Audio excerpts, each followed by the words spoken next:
Scooby-Dooby-Doo, where are you? Where are you? You're right here because at Wendy's in the kids' meals right now, I don't know why that came out so aggressive, you can get toys from Scooby-Doo.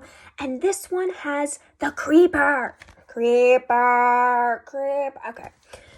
So there's the creeper and there's this whole little scene.